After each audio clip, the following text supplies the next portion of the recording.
Assalamu alaikum, class 7. Today we are going to read this your science book, Unit 8, Changing in Matter. Class, before I tell you about what is changing in matter, मैं आपको बताना चाहूँगी what is matter. Class, matter जो है वो मादा है.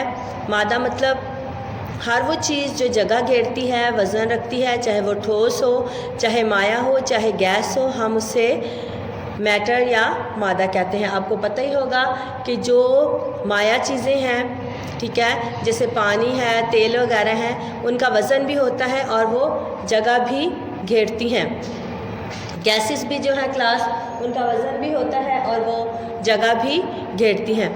इसी तरह से तमाम ठोस, माया, गैस, ये तीनों जो चीज़ें हैं, ठीक है, ये मादा हैं और ये जगह घेरती हैं. इसके अलावा वज़न रखती हैं. ये तमाम मैटर्स कहलाते हैं. चेंज इन मैटर, इनकी हालतों में फ़िज़िकल चेंज होना, इनकी हालत में तब्दीली आना, ठीक है, उसका हम कहते हैं चेंज इन मैटर. मिसाल के तौर पे जैसे पानी है, हम उसको अगर फ्रीज़ करते हैं तो हम उसके आइस क्यूब्स जो होते हैं बना सकते हैं, बर्फ़ की शक्ल बन जाती है.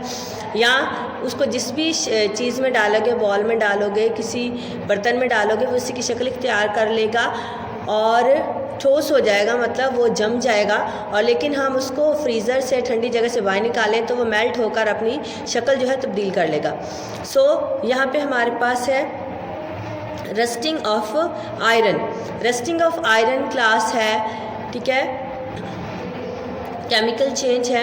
यहाँ पे उन्होंने एक व्हील है, बैरिंग सा दिया हुआ है, जो कि जंग लग रहा है. इसका मतलब है लोहे को जंग लग जाना.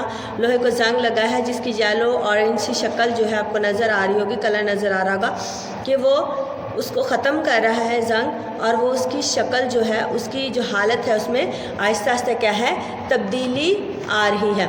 Now here will see physical change. Class, physical changes क्या होते हैं कि उसकी हालत में, उसकी शक्ल में है तब्दीली आ जाना, उसे हम फ़िज़िकल चेंज कहते हैं.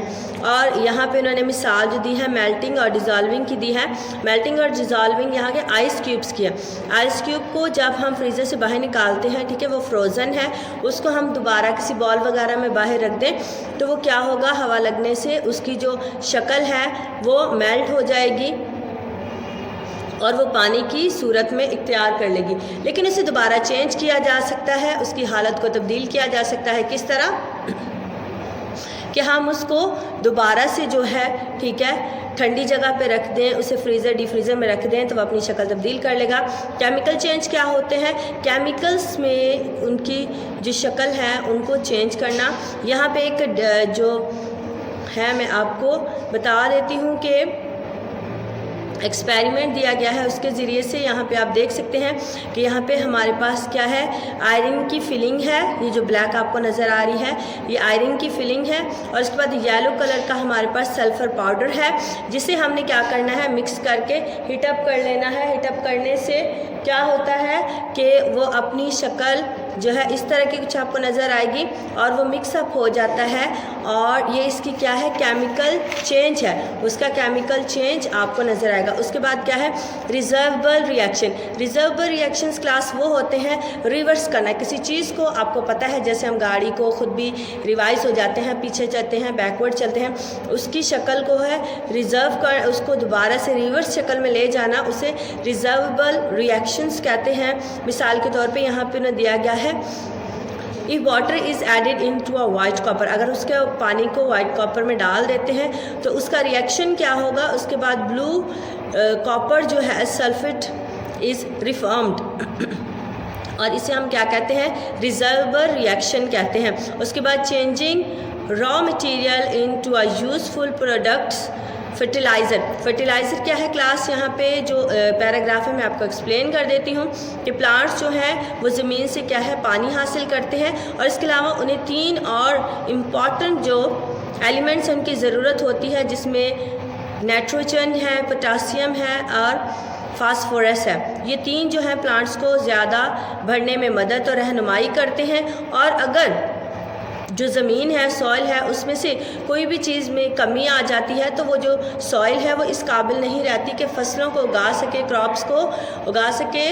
तो उसके बाद क्या होता है कि उससे फर्टिलाइज़र की ज़रूरत होती है। उसमें जो मिसिंग एलिमेंट्स होते हैं सॉइल में, अगर उसमें डाल दिए जाएँ दोबारा से तो उसको काश्त के काबिल दोबारा से बनाया जा सकता है, या पौधे या प्लांट्स उसमें दोबारा से लगाए जा सकते हैं। ताकि यहाँ पे आप देखें यूरिया है, सोडियम वगैरह है, अमोनिया, ये तमाम जो फर्टिलाइज़र के लिए केमिकल्स हैं इस्तेमाल होते हैं ज़मीन को अच्छा बनाने के लिए, फर्टिलाइज़र बनाने के लिए। यहाँ पे क्लास आप देख सकते हैं हार्मफुल इफ़ेक्ट्स हैं। हार्मफुल इफ़ेक्ट्स फर्टिलाइज़र के केमिकल्स में क्या होते हैं कि अगर बहुत देर तक हम लोग जो है केमिकल्स का इस्तेमाल करते हैं सॉइल में तो वो उसके लिए ख़तरनाक हो सकती है, वो उसे ख़राब कर देती है। यहाँ पे उन्होंने लिखा है कि वो break down of the soil को ख़त्म करती रहती है, और वो है कि क्या पाउडर की तरह सॉइल जो है ज़मीन अपनी शक्ल पाउडर की तरह इख्तियार कर लेती है, जिसे हम सेम भी कहते हैं। सेम जो होता है वो भी होता है कि ज़मीन जो है पाउडर की तरह होती है और हवा चलती है तो वो उड़ना शुरू हो जाती है, भुरभुरी सी मिट्टी की तरह हो जाती है। इसके अलावा अल्काई जो होती है क्लास, वो भी पानी के ऊपर जो होती है ग्रीन ग्रीन से, आपको पता है रिवर्स में, लेक्स में या खड़ा हुआ पानी में भी आ जाती है। तो वो जो है उसकी वजह से भी जो प्लांट्स हैं, पौधे हैं, वो ग्रो नहीं कर पाते क्योंकि वो सरफेस के ऊपर, सतह के ऊपर आ जाती है, जिसकी वजह से उनको लाइट नहीं मिलती, पौधों को लाइट नहीं मिलती, फिशेस वगैरह को जो है जो उनका ऑक्सीजन है वो फराहम नहीं होता तो वो मर जाते हैं। तो दैट इज़, अगर वो गंदा पानी इंसान पी ले तो उसके लिए काफ़ी सीरियस हो सकता है।